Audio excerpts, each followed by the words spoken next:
मंडला में रेलवे विकास की लंबित मांगों को लेकर मंगलवार को कलेक्ट्रेट परिसर में विशाल और शांतिपूर्ण धरना आयोजित किया गया। बता दें, इस आंदोलन का नेतृत्व रेलवे संघर्ष समिति ने किया, जिसमें सामाजिक संगठन, व्यापारी संघ, युवा और बड़ी संख्या में नागरिक बंधु शामिल हुए। प्रदर्शनकारियों ने मंडला फोर्ट स्टेशन को टर्मिनल के रूप में विकसित करने, कोचिंग डिपो, पिट लाइन और रनिंग रूम की स्थापना, इंदौर नैनपुर पेंचवली ट्रेन और पातालकोट एक्सप्रेस का विस्तार, मंडला नागपुर रात्रिकालीन ट्रेन, मंडला जबलपुर 3 फेरे, दोहरी रेल लाइन और डिंडौरी अमरकंटक नई लाइन की मांग उठाई। जन सुनवाई के दिन प्रतिनिधि मंडल रेल मंत्री के नाम ज्ञापन देने कलेक्ट्रेट पहुंचा, लेकिन समिति ने साफ किया कि ज्ञापन केवल कलेक्टर को ही सौंपा जाएगा। कलेक्टर के बाहर न आने पर आक्रोश बढ़ा और अंततः ज्ञापन किसी अधिकारी को न देकर आंदोलनकारी महिष्मती घाट पहुंचे। वहां मां नर्मदा को ज्ञापन समर्पित कर प्रार्थना की गई कि जनप्रतिनिधियों और प्रशासन को सद्बुद्धि मिले और वर्षों पुरानी मांगे पूरी हो। धरना शांतिपूर्वक समाप्त हुआ, लेकिन समिति ने साफ चेतावनी दी है, यदि शीघ्र निर्णय नहीं हुआ तो मंडला बंद, चक्का जाम और रेल रोको जैसे बड़े आंदोलन किए जाएंगे। मंडला से महिष्मती लाइव के लिए दीपक जाट की रिपोर्ट।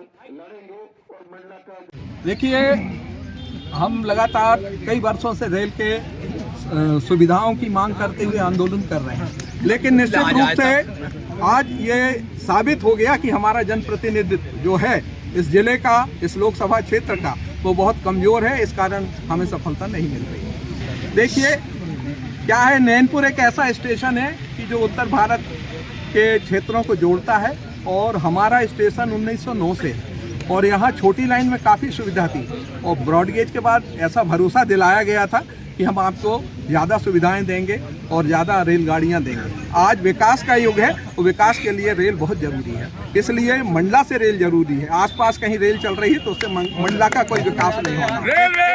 मांग क्या है?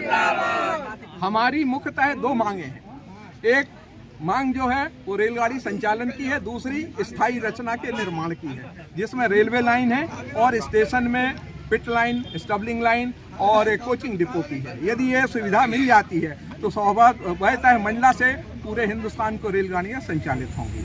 हम तो इस आंदोलन के माध्यम से 2 बात कहना चाहते हैं कि हमारे जनप्रतिनिधि, चाहे वो किसी भी दल के हों, किसी भी पार्टी के हों और किसी भी संस्था के हों, एकत्रित हों और रेल की मांग के लिए भारत सरकार पे, रेल मंत्रालय पे अपना दबाव बनाएं और हमारी रेल संबंधी समस्याओं को हल करें। और यदि ये हल नहीं करते तो फिर उसका जवाब जनता देगी। सड़कों पे आके उग्र प्रदर्शन, रेल रोको, सड़क रोको, शहर बंद करो, स्कूल कॉलेज बंद करो, ये होगा। धन्यवाद।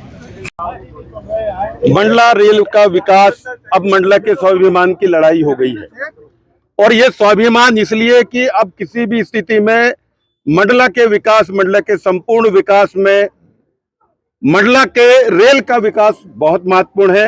ये सिर्फ रेल नहीं है, इस रेल के माध्यम से यहाँ का पर्यटन का विकास, यहाँ का व्यापारी व्यवसाय का विकास, यहाँ का एजुकेशन, यहाँ का रोजगार और यहाँ का जो सवारी गाड़ी, और ये इनके माध्यम से मंडला का रेल विकास देख रहे हैं। हम लोगों ने कई आवेदन किए हैं, निवेदन किए हैं, ज्ञापन दिए हैं, लेकिन किसी भी स्तर पर उस पर कोई कार्यवाही हमें समझ में नहीं आती। इसलिए अब हम मंडला की जनता जाग गई है। हमारे साथ में मंडला का पूरा व्यापारी संगठन, पूरा जन संगठन, सामाजिक संगठन, यहाँ कर्मचारी संगठन, यहाँ के जो छात्र हैं, यहाँ के दलगत नीति से ऊपर उठ के सभी राजनीतिक प्रतिनिधि हमारे बीच में है, जनप्रतिनिधि हमारे बीच में है। मतलब मंडला की एक संपूर्ण आवाज है कि मंडला को एक रेलवे की सेंट्रल लाइन से जोड़ा जाए। तो जहां पर पहले नैरो गेज के समय पर जो ट्रेनों की सुविधा होती थी, उसको बहाल करके ना सिर्फ रायपुर, ना सिर्फ मुंबई, ना सिर्फ दिल्ली, ना सिर्फ इंदौर, ना सिर्फ भोपाल, ना सिर्फ नागपुर, जबलपुर एवं हम नई जो इसमें जो पेंड्रा से लेके गोटेगांव और पंडरिया, बिलासपुर से लेके घनसौर गोटेगांव तक की हम रेल लाइन की हम बात कर रहे हैं। इसमें 3 स्टेज पे शॉर्ट टर्म, मिड टर्म और लॉन्ग टर्म रेलवे की फैसिलिटी की हम बात कह रहे हैं। और इन सब के लिए हमें सभी जनप्रतिनिधियों के सहयोग की, सभी अधिकारियों से उनके सहयोग और उनके कलम की ताकत मंडला के विकास के लिए ये आवश्यक है।